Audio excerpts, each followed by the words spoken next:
Welcome everybody to DataGene's first International Insights webinar. My name's Peter Thurn. I'm the Stakeholder Relations Specialist at DataGene.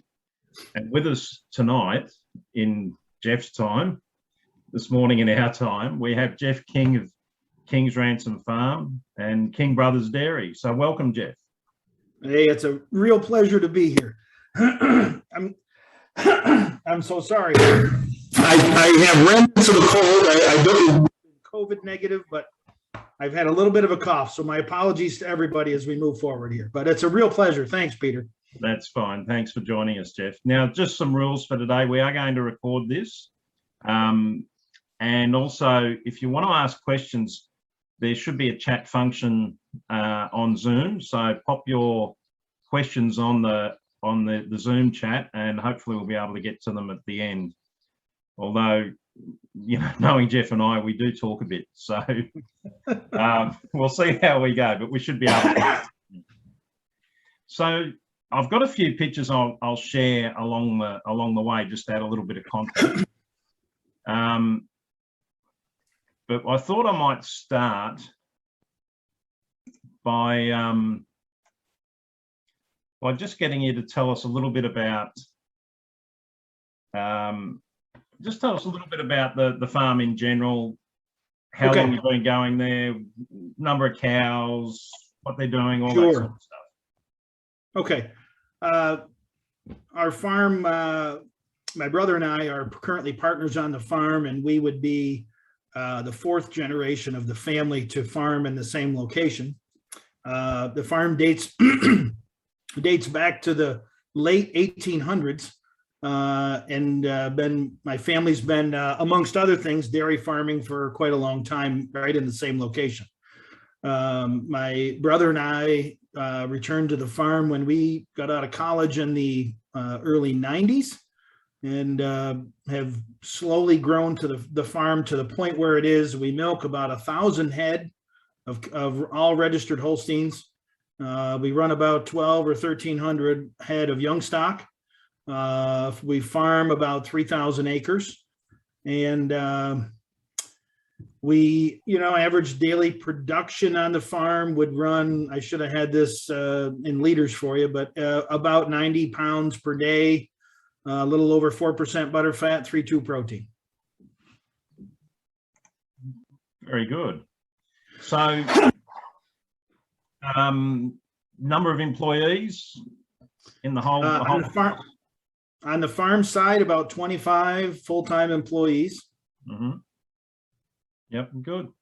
So you've always been in one of the, well, whenever I've visited, I've always felt that it's one of the nicer parts of the US, in Schuylerville. Tell us a little bit about Schuylerville, because there's a fair bit of history in that part of the world. Yeah, there sure is. I really apologize about my cough here. One of the real neat, if you really date back a long time ago, Schuylerville used to be named Saratoga. And back during the days of the American Revolution, a major battle occurred right in our hometown. And up until that point, the British were beating the pants off us, us colonists. And there was a major battle that occurred right here in our backyard. And it turned out to be what they now call the turning point of the American Revolution. And it's when the colonists in the United States started to get the upper hand, and the tide of the war started to change. So anyway, more recently, some people may know we're now near the city of Saratoga.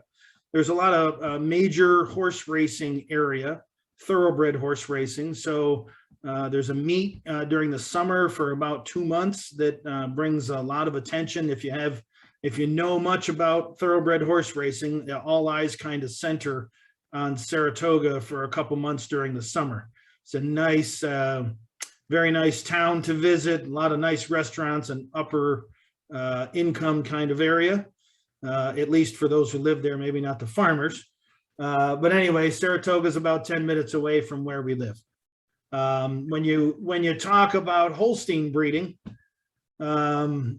we have been very fortunate to live in a very strong area for cattle breeding. For as long as my family's been involved, we were involved in registered Holsteins, but early on, not in a major way. I've got a couple relatives, some uncles who live very close by. One that's well known across the world would be the Pecks of Welcome Stock Farm, and also another Peck that goes by Clear Echo, and they actually got into the Holstein breeding business before we did, and we were maybe a little bit later comers to the game after my brother and I came back to the farm. Over time, we've been real fortunate to have a lot of visitors and international groups, and we've been real lucky to make some of the kind of cattle that were in demand for the marketplace. So a number of years ago, we started to market ourselves as the group. We held some sales. At the time, they were called Bacon Hill Bonanza sales. And the word Bacon Hill, the area, actually comes from a very small little hamlet that we all live near. And the three farms kind of surround the hamlet of Bacon Hill. And we were at that point in the business, we were having a lot of visitors and some success, and it really kind of helped our sales do well back in the day. More recently, we would also connect with another neighbor, the Cookie Cutter Holsteins, which is just 20 minutes away, and they've had tremendous success. And of course, we've all built off of each other's success. And also a great partnership that I've had has been with a good friend of mine by the name of Tom Kugler, and he and I have developed a partnership. He also developed a partnership with my brother under the name AOT. And of course, they really developed some high impact animals from that family line, as well as his own fly hire Holstein. So a number of, we're all good friends. And as it turns out, a lot of folks have been pretty impactful in the Holstein breed. So it's really been helpful to have all of us here kind of packed into a small area. So good company, good companionship, and a bit of friendly rivalry. There's always a little bit of friendly rivalry, yes. And I think, there's nothing better to push each other a little bit. And as soon as you get complacent and you think you're doing really well, one of your buddies or your neighbors or your cousins does a little bit better, and sometimes it wakes you up and makes you say, I got to even try a little harder. So, but for me, having some of my relatives come before, they really laid the path for us, and it made it much easier for us to be able to jump on their coattails and try to go along for the ride. Cool. So you guys have had a long history in milk processing, and you kind of circled back into milk processing in the last few years. Tell us a little bit about that venture and where it fits in the scheme of things. Right, sure. I'm also going to encourage, before I get going too far, everyone who's watching, questions would be great, because it's going to be, if you just sit and listen to me, you're going to get bored really soon. So I'd be real happy to answer everybody's questions. So many, many years ago, my grandfather had 8 brothers and sisters, and only 2 of them married. So there was a lot of unmarried brothers and sisters on the farm. And one of the things that they did was process milk in the local and sold it in the Saratoga Springs area. So had a very small bottling operation, milked a very small herd of cows, bottled milk, and sold milk and cream around. And this is actually a picture here of my grandfather would be in the background. And this picture would be in the late 1950s or early 1960s. And my great aunt, his sister, standing there in the foreground. And then on the left side would be my father. And this would have been when my father was just completing college back in the early 60s. That was actually one of the trucks that they delivered milk with. They'd throw crates of milk in the back of the truck, and they'd put a tarp over it. Sometimes on a hot summer day, it would get a little bit of ice put around it, but most often they'd throw the milk under a tarp and away they would go and then deliver milk all around Saratoga.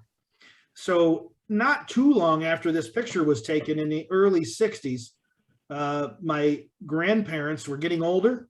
They weren't sure that my father was committed to coming back to the farm at the time, so they sold the milk business, but they continued to dairy farm and farm the land that they owned.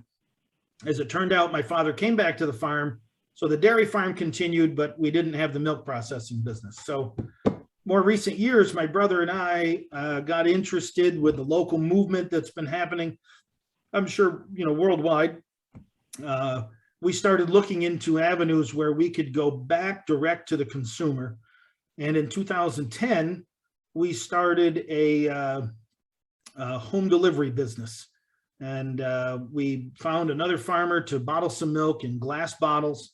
And we tried to go after the high-end customers that live in some of the areas that surround us here. We slowly expanded that business. We bought a small distributorship in 2016. We built our own processing plant on the farm. Up until then, we had another person that was co-packing for us. So in 2016, we started having control over our bottling. We really had our own branded product at that point.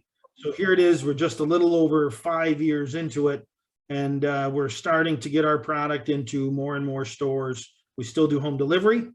We do some restaurants and small markets, getting into more supermarkets with our product, and also starting to work with some distributors that are not in our area. So one of our key products and our well-known products is our chocolate milk. And we really take a lot of pride in hopefully producing a product that people really, really enjoy. We're trying to not be the low cost or the quickest to market. We're trying to be a premium product and really connect with consumers. Another thing that's helped us, wow, Peter, your timing is perfect. Look at this. Another thing that's helped us do that and connect with the consumers is we opened up a little over 2 years ago an ice cream store. We started making our own ice cream. We currently produce, as you can see, there's a lot of flavors there. We currently produce over 100 flavors, and on any one occasion, there will be 50 to 60 flavors available in the store at any one time. As a quick introduction, this is on the left side, my wife, Becky, and myself, and on the right side would be my brother, Jan, and his wife, Pandora. All of us are involved in the business. My brother and I, direct owners. My wife runs a store, works in the ice cream business, and also does a lot of our business management. And Jan's wife, Pandora, is a full-time veterinarian, does 90 or 95% bovine work, and does all of our cow health work on our farm. So we're real fortunate to have a lot of family involvement.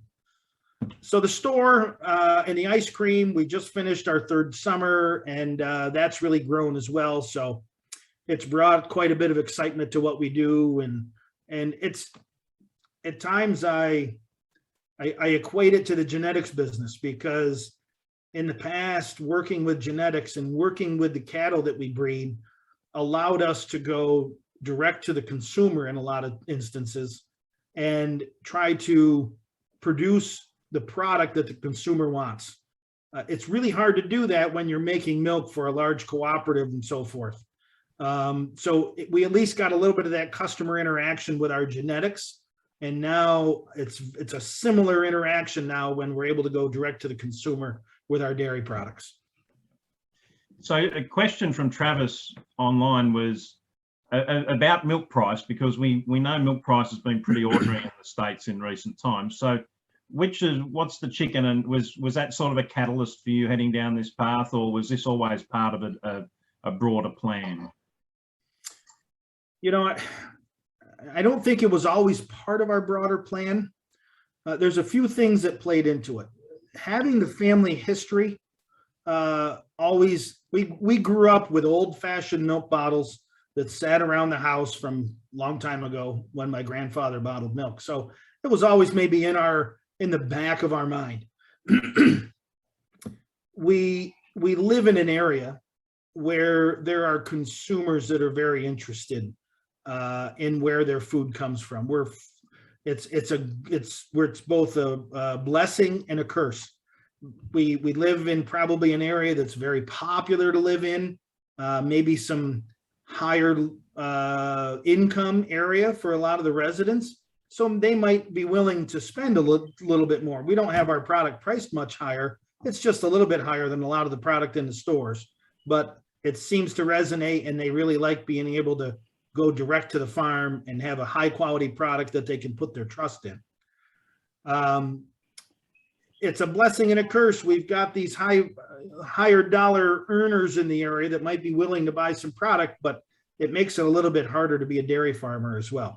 Land cost in our area is extremely high, land availability. So part of the challenge for us is we can't just decide we're going to expand and add another 500 or 5,000 cows. So part of it was a question: how do we think about expanding our business? What avenues do we have? And so this is one of the one of the avenues that we took. Okay. So another potential avenue, obviously, is the livestock business, or part of your business. Let's talk about the mechanics of that side of it. So things like use of IVF and ET and sex semen, where do they fit into your breeding program in a 1,000 cow herd? It's a real changing dynamic, and I'm doing things today that I never would have thought even 6 or 12 months ago that I would have done.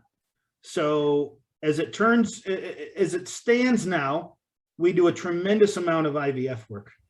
Not only for myself, I have some partners. One would be Tom Kuhler that we mentioned, and I have another brother who's a cattle nutritionist. So neither one of those guys own farms, but they're very keen on the genetic industry, and they own a lot of cattle themselves. So they all reside at my place, and we do all the work for the IVF work there. A couple of years ago, we opened a satellite facility, an IVF facility through Bovatech, and we're currently doing some, it's a pretty large number of donors every week, 40 or 50 donors every week. And we're adding on to our IVF facility right now to make that a little bit more efficient. So that the IVF business, we are producing a tremendous number of embryos. We use a lot of our own recipients, but we also have some agreements with some other herds that are, we call them partner herds, that are putting embryos in for us. As part of being a partner, we pay a certain amount for some of the calves that are born, but they also get to retain some of the genetics. And what those herds are finding is the genetics that they retain are still much, much higher than the genetics that they currently have in their herds. So that's been a really nice dynamic where they've been real happy with what they've done, and it's provided us with the opportunity to make more calves at the end of the day. And really, in this business, in the genomic business, the IVF business, making more calves is one of the keys. So along with the large implantation of embryos in other herds, we are also using more and more beef in our own herd.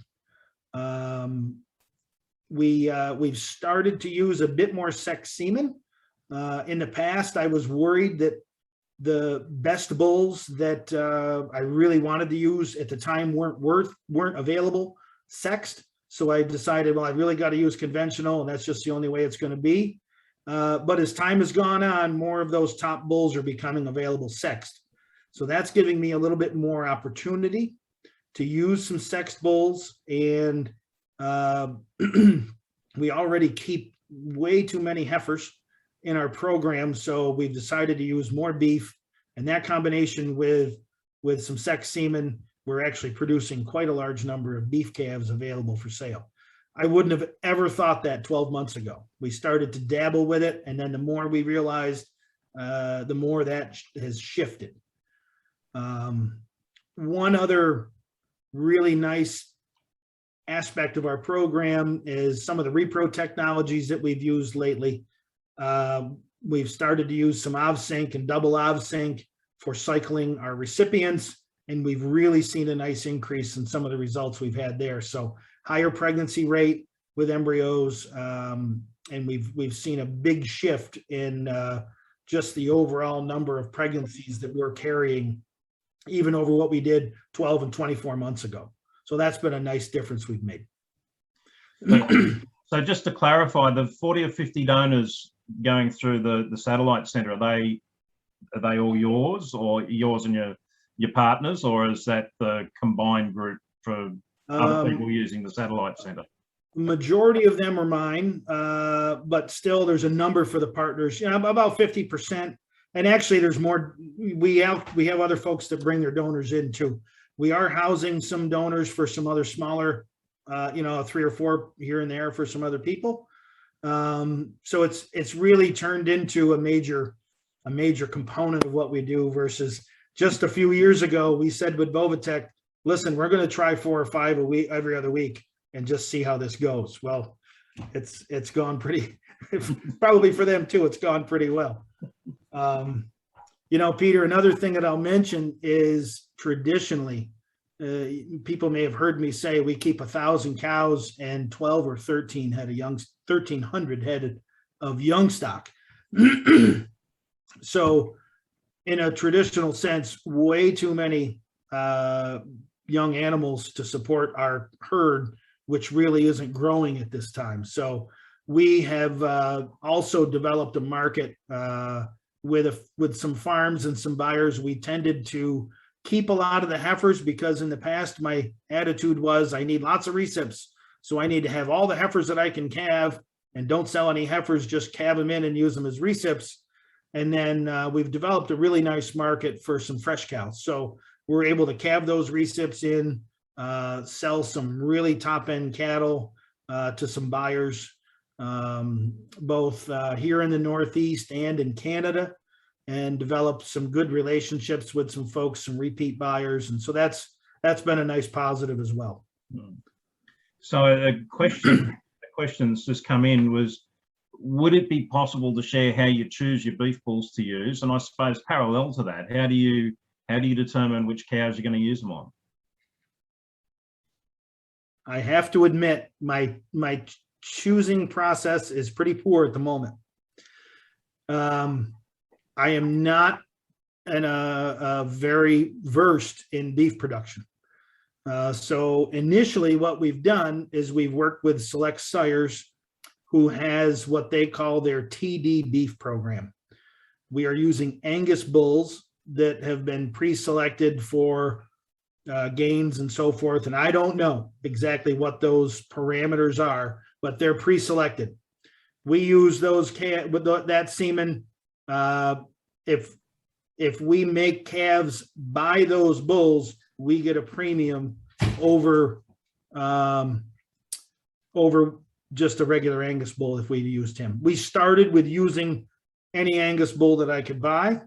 We've moved into the TD beef, which has been good.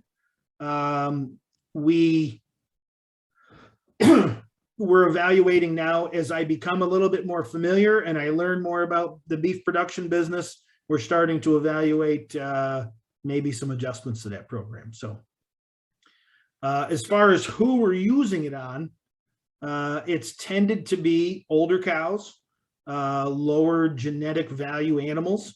I would say from our heifer population, for recipients, we use virgin heifers, and we mainly use first and second lactation cows. And I would say probably 80% of our population is getting embryos implanted. The upper 20% would be getting bred conventionally because of their high-end genetics. So as cows get older, their genetic competitiveness goes down. So that's where we're using more of our beef. It's become difficult from time to time. We've got a lot of excellent cows in the herd, and we've always really appreciated old cows and what they've done for us, and good old cows with good type that have been highly productive. And so from time to time, it's been a challenge to even breed a really good old cow that I like to Angus semen. And sometimes I still change my mind and go back and use a bull that I want to use. But what I've really done is I've set a goal for myself to use a certain percentage of Angus semen in the herd. And it's getting harder and harder for me to use that percentage that I really need to use. So I continue to have to increase my genetic levels where we're using it. And sometimes it's hard, but I have to remind myself the genetics we're making on the other end is much more competitive. So you mentioned then excellent cows, and recently there's an article in the Holstein International magazine highlighting the number of excellent cows that you guys have. And when we were talking the other day, I sort of hit on the thing that in the past, that whole type versus index sort of thing used to be this kind of us and them proposition, but you guys seem to have been able to keep a foot in both camps in your breeding program. So tell us a little bit about your breeding goals and how they may have changed and developed over time. Excuse me. It's been a little bit of a changing goal for our breeding goals. I used to say that we bred 90% of our animals for TPI and 10% for type. And I think that the type business probably has grown in our herd to probably 20 or 30%. Part of that has happened because we're able to take more embryos and implant them in other herds. So then I've got a little bit more room to do some of what I call the fun stuff, the type stuff on the other side. We worked into a cow family. A lot of folks maybe have heard of our Mogul cleavage cow and her full sister Mogul Cleo. They were a pair of 95-point full sisters who really brought a lot of attention to our breeding program back when they were prominent. And those cows have bred on for us tremendously well. It's been my goal when I've bred type cows to not just breed type. I've tried to combine extremely nice type with keeping in mind production and all of the management traits, somatic cell and fertility and longevity. I've tried to keep all of that in mind and try to build the total package. Many years ago, for fun, I used just some high type bulls and didn't pay attention to much of anything else. And quite honestly, I wasn't excited with the results that I had. So I've really tried to keep high type in mind with a little bit of a commercial mindset too, because I need these cattle to be functional and also profitable in our herd. So it's not easy, but we've been fortunate with the cleavage and Cleo cow. We were able to sell a lot of embryos around the world. Fortunately, some of your folks and breeders in Australia ended up with some embryos. So it's really fun to see some of the reports that come in.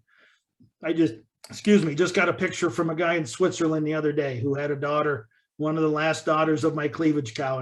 And I'll get a message here and there every once a month or every other month. And it's just so much fun, again, to see customer satisfaction. And when people are excited to have a piece of what we've been able to create here in our herd, it's no different than the chocolate milk. When people say, I really love your chocolate milk, it just brings a smile to my face. And so my goal would be to operate at the very high end of the TPI and net merit market, but also operate in the highest end possible that I can with my type and production cows as well. So is that a market driven thing to an extent? It's driven by a few things. We enjoy showing cows, and between my nieces and nephews and my own kids, they have grown to really enjoy showing cows. So it's been an avenue for us to not only have some fun, but it's also given us exposure, and that's brought some business to the cattle that we show. I think that if I was just showing tremendously high type cows that didn't have pedigrees, or maybe even didn't have some of the management and health traits that I've talked about, I think sometimes the cows that we've shown have a little bit more modern sire stack, or maybe a different line of sires than most people see in the show cattle world. And I think that's resonated with some people around the world. So it's been market driven, but also fun driven. And I've told my kids all the time that, number one, we show cows a lot. We don't really show as many heifers. We raise our heifers in a commercial environment. And when we don't compete with our heifers, I have to remind them, listen, we are in the business of breeding cows, not show heifers. And cows that are going to be profitable, not only for us, but for anybody else who wants to buy them. And so I've also reminded them that when we're putting our genetics on display, part of what we hope, we spend a lot of money to do that. We hope that we're finding other people that appreciate those genetics and possibly want to buy some of those genetics to help maybe pay for some of all that expense we're putting into them. So a question in this space from Brian Anderson was around, when you're selecting bulls to use in your program, are you looking for, you know, the highest index, or are you looking at a proof that provides a complementary mating for the cow that you're working with?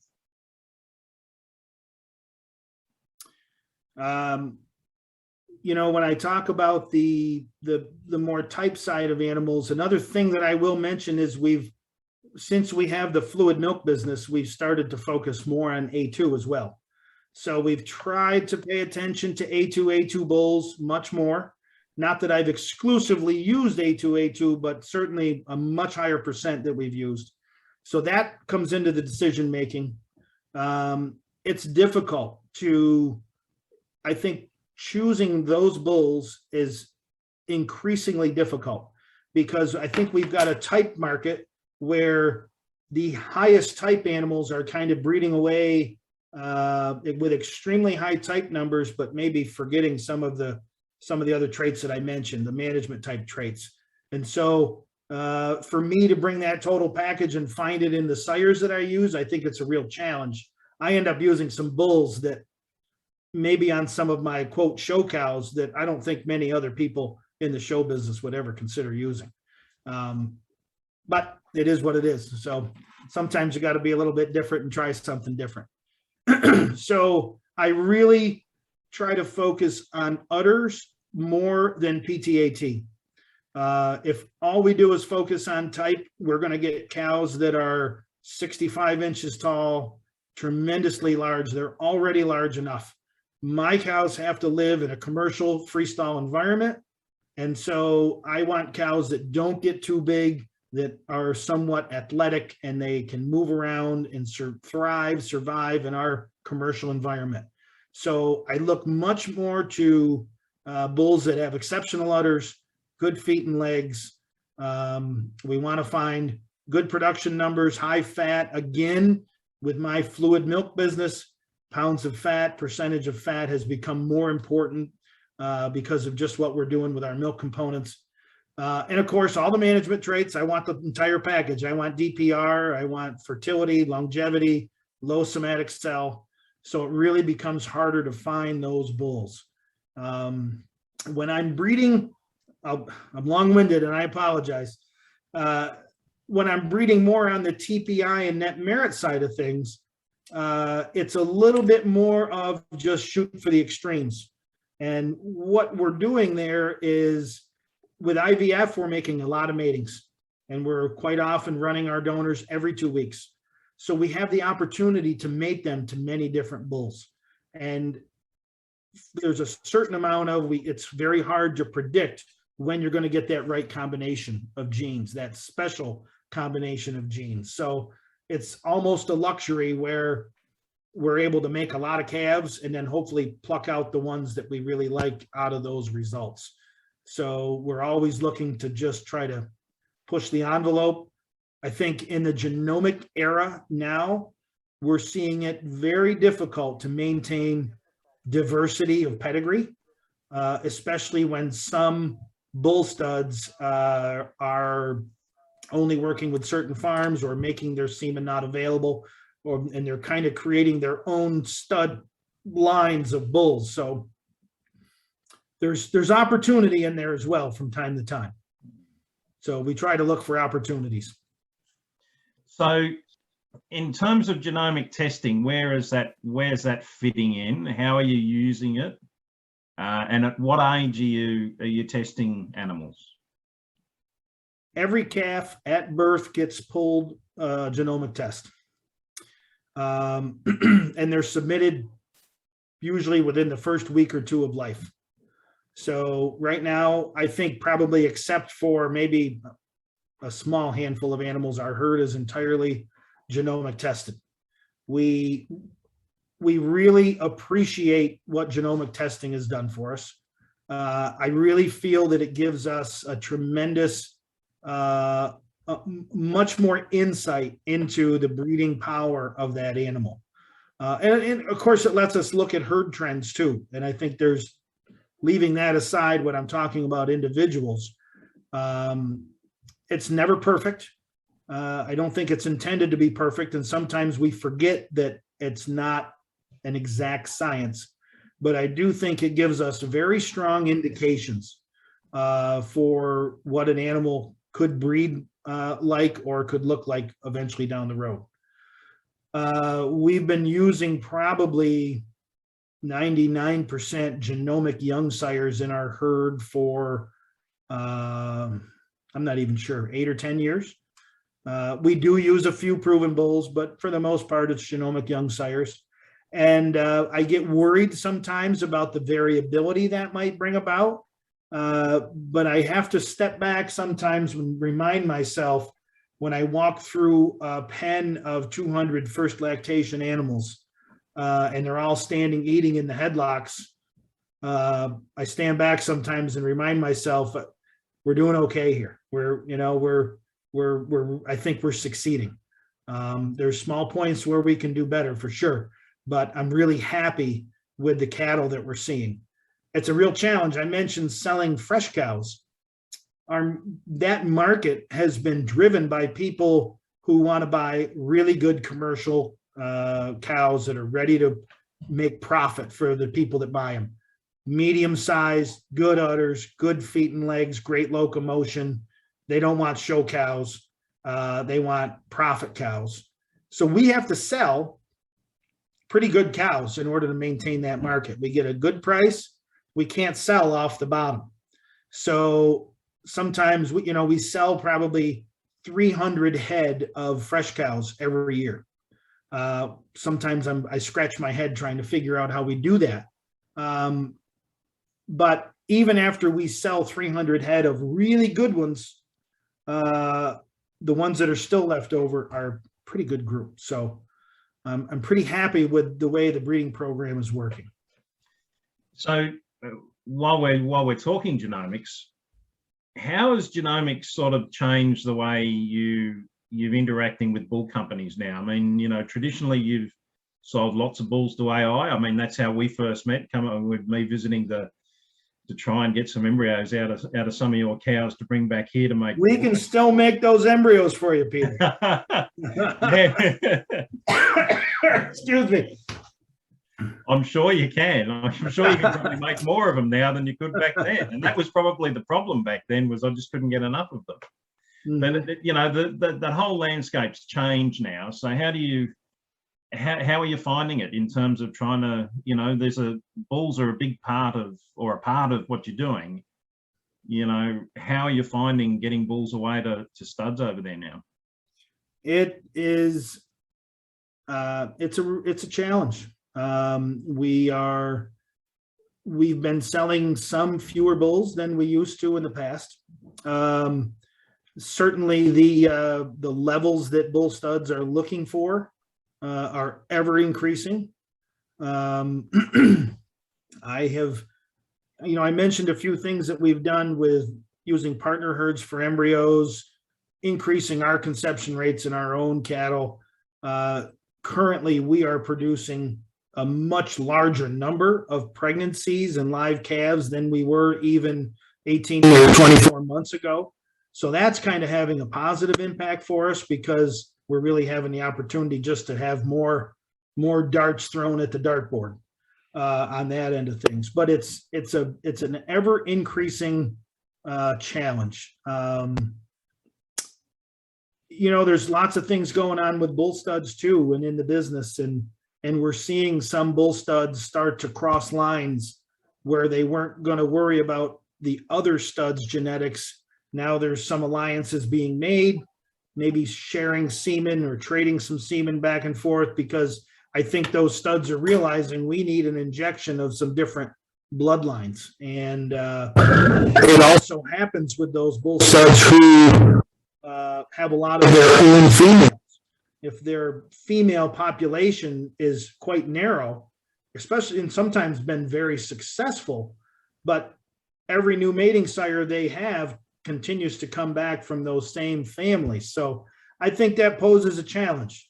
And somewhere in there, I think it also provides opportunity for breeders. And I'm not saying I haven't figured out how to take advantage of that opportunity, as sometimes I'm always trying to search for what that opportunity is, but I think there's opportunity in there. So we continue to try to strategize and find the right spot for us as breeders to take advantage. So I think this follows on from that, and it goes to a question that Brian Anderson's put to us. And I think hopefully, Brian, I'm going to capture this in my version of the question, but in that high TPI, high net merit space, are you finding the bulls you want to use? You know, considering all the other parts of your breeding goal, and you know, are you able to find those right bulls?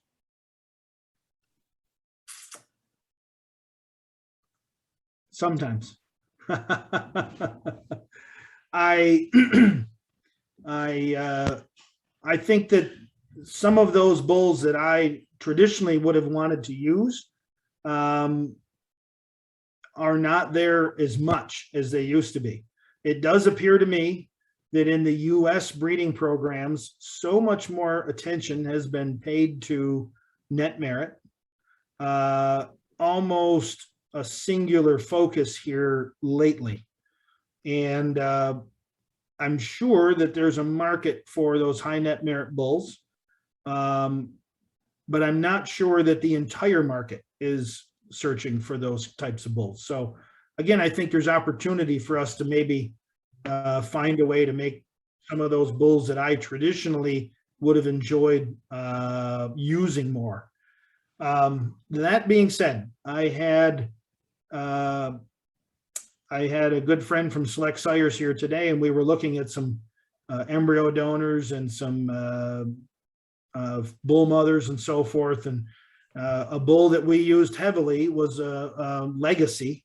And I'm sure everybody's probably familiar with Legacy, who was the top of the list in the US for so long. And, you know, maybe there's been some questions initially. His proof went down. People may have been questioning whether they really like the daughters. And a friend of mine and myself both recently finally said, you know what, those cows, now that they've been milking for a little while, I think they're going to be all right. They're a little on the small side, but they've got pretty good udders, and it seems like they're milking well and testing well, and they're probably the kind of cows that really are going to last a long time. So we've got to keep in mind all the time that data does help us. The genomics are only telling us what the data has shown us in the past. And so when there's been certain bulls whose daughters have lasted longer, their proof has told us that. And that gets extrapolated into genomic proofs. And so we're guessing a little bit, but sometimes that data tells us this bull's daughters last longer, even though we don't like the way they might look. So we've got to continue to challenge ourselves that maybe it isn't going to be what we always traditionally wanted. You know, perhaps what I do with breeding, where I have some of this and some of that, I just am able to do a little bit of both and keep myself happy all the time. I don't know. So just thinking a little bit about the future, I've got a couple of questions, talking about maybe what's coming in the pipeline. But in terms of traits that we currently haven't got breeding values for, and also the idea about reducing your carbon footprint, where is that in your thinking at the moment? What would you like to breed for that you can't at the moment because you haven't got the tool? And where do you think carbon's going to end up in this whole scenario? I think the carbon footprint question will continue to be an important one and something that we've got to consider. I'm not sure we're going to accomplish what people think we're going to accomplish just by cattle breeding. I think that there's going to be other technologies and things that we can do as farmers and as dairy farmers that will have a much greater impact. But I think a lot of that comes back to the efficiency of our cattle. And we really need to be able to evaluate that. That's tremendously important, in my opinion. I think some of the things that we've done in the US have been a start, but there's probably a whole lot more to be learned, a lot more data that needs to be collected, which is certainly a challenging item when it comes down to feed efficiency. But we're going to figure it out. And I think that we will continue to get better. Again, we've got to fight some of those old stereotypes, those cows that we love to look at or that won the shows or that I grew up trying to breed for all the time, may not be the most efficient cows. And so we've got to challenge our classifiers, the show ring, and all those other people that are working on that extreme side of the business that perhaps we need to be thinking about the type of cow we're selecting. So there's another part to your question. I can't remember. What did I miss? About traits that you currently can't select for that you'd maybe like to select for. Locomotion. I'll say it again, locomotion. And really it's locomotion and the straight leg syndrome that we tend to have a big problem here with in the US anyway. I think that's a glaring opportunity that we really need to address and try to identify some genetic component of. Short teats are another big issue that we're dealing with here in the US, but for me, far and away, it's the leg set, the locomotion, those issues with straight hocks. I'm sure there's other things that I'm probably not thinking about right now, but it always amazes me what we're able to evaluate and how we're able to come up with new ways to look at data to find new goals to breed for. So Expo's not that far behind us now. You went down and you showed some cows. You sold a couple at the sale, and you bought a couple.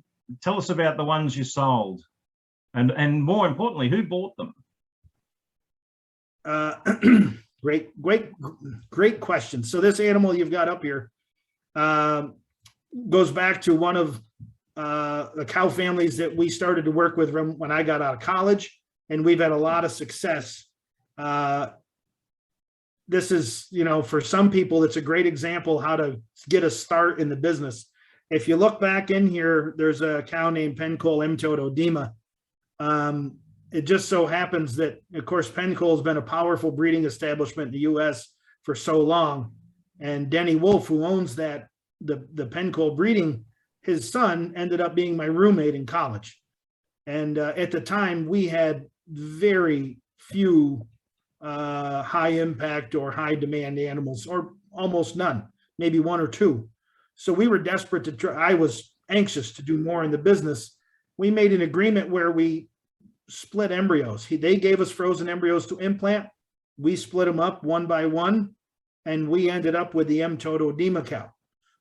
It turns out she was at the time one of the greatest transmitters of AI bulls in the breed when she had a number of proven sons. So we got very lucky, very fortunate to have worked with these guys, and they gave us a great start. So obviously we bred it a number of generations down the road. This calf sold for $35,000, and was purchased by ABS. So I think a good example, some breeding on the sire side, game day, with a lot of select sires breeding in there, and ABS bought the calf to put in their program. And you bought a couple? Yes, we did. I bought a calf that came from Pine Tree Dairy, sired by a renegade son from a little bit of a different, one of the purposes in buying that animal was looking for some different genetics that are going to cross over on some of the bulls that are available for me to use. And another one we bought on the opposite side of the spectrum. There was a King Doc daughter that was owned by Duckett Holsteins. Her name is Have Not. And unfortunately, she didn't show at the show, but we saw her a few days before the show. She actually got sick just prior to the show, so she didn't make the ring. But she was a lot of folks' favorite to do extremely well in the show. So we ended up buying her Delta Lambda daughter, who was a beautiful calf, and we're tremendously excited to have her added into our program. So we're going to start making some embryos from her here right off the bat. But if anybody is interested in show cattle, Duckett's just put a video up of that cow now that she's feeling better back home, and it's pretty impressive on their Facebook page. So they did a nice job helping me market. Before I jump to another little thing about Expo, there's a question here from Kim about how do you see Rump Angle at the moment in the breed, and also as part of your selection criteria? I really dislike high rumps, high pins. Probably most from an aesthetic viewpoint. On my type animals, I have trouble finding bulls that keep the pins down where I'd like them. There's sometimes too many high pinned bulls available. So I think that's an issue on the typier animals. I don't think it's near the issue on the net merit TPI side. In practice, I don't like the looks of high pins, but I'm not really sure at the end of the day it is as big a problem as we maybe all perceive it to be. And I think there's some studies that maybe have shown that, but I think you can get good fertility bulls that have high pins. But my personal preference is not to have pins up in the air. So, and I've in the past used some bulls that sired high pins, and maybe were worse after I realized it, and had to live with the results. But it is what it is. It's breeding cattle. So circling back to Expo, there was something else happened at Expo, and you used to be regarded as the second best judge of a cow at Kings-Ransom, but now you've been relegated to probably at least third or maybe even lower. Tell us what happened at Expo. I've certainly been replaced. Yes. This is the picture here in the front is the young man on the right is my son. He's 21 years old, and he was on the Cornell dairy judging team.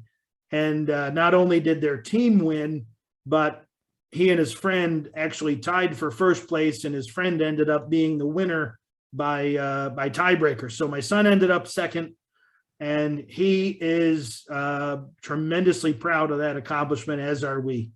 And he went into it, as you referenced, Peter. I've never been the number one because I married my wife, who actually is a former winner of the same contest at Madison. I won't say how many years ago, but a few years ago.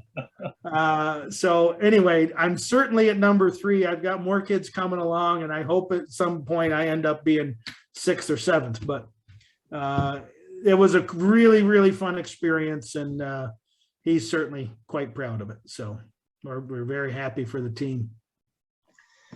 So you won't be selecting the show strings anymore? No. I get, and in some of the years past, I've selected some of the show animals, and we get them to the show. And of course, I've got some of my older kids who've been at college, and they haven't been around, but then they show up right before the show, and I get the questions, Dad, what in the world have you got this animal here for? What are you thinking? What?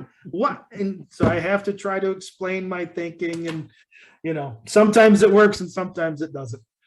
So, but we have a lot of fun as a family. We really have a lot of fun doing that. So that's good. And I mean, I think if people haven't worked out, family's a pretty big part of what happens at Kings-Ransom, and it kind of underpins almost everything you do there, doesn't it?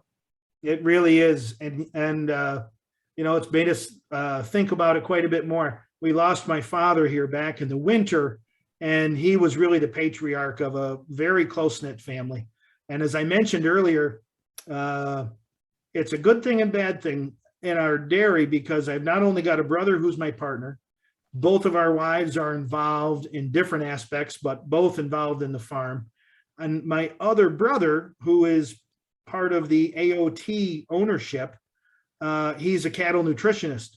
So he does all of our nutrition work. So not only is my vet family, my nutritionist is family. And probably if I ever have to decide that we're not doing well enough and I got to fire some consultants, I'm going to have a tough time firing anybody. But it's a really nice dynamic, though. We got a lot of family involvement. Yeah, cool. Well, I think on that point, Jeff, we might leave it there. I just think that's been absolutely fantastic to have the opportunity to chat with you. I hope people have got something out of it. And I just had a little request. If people are online, if they want to give a bit of feedback about whether this was something that was worthwhile to them, what you liked about it, other topics, if you could leave some messages in the chat before you go, that'd be really great. But Jeff, thank you. This has just been a pleasure and a thrill to have this chat with you. Listen, I just want to say, I think it's been more of a pleasure for me. So not only have I enjoyed your visits, but we've had visitors from your neck of the woods a number of times, and it's always been a real pleasure. So thanks everybody. I'm amazed everybody didn't fall asleep. Maybe everybody is sleeping by now, but if anybody wants to, feel free. If you've got questions, I'm busy, but if anybody wants to message me on Facebook or something like that, I'd be happy to visit. And this was a lot of fun. So thanks very much for having me.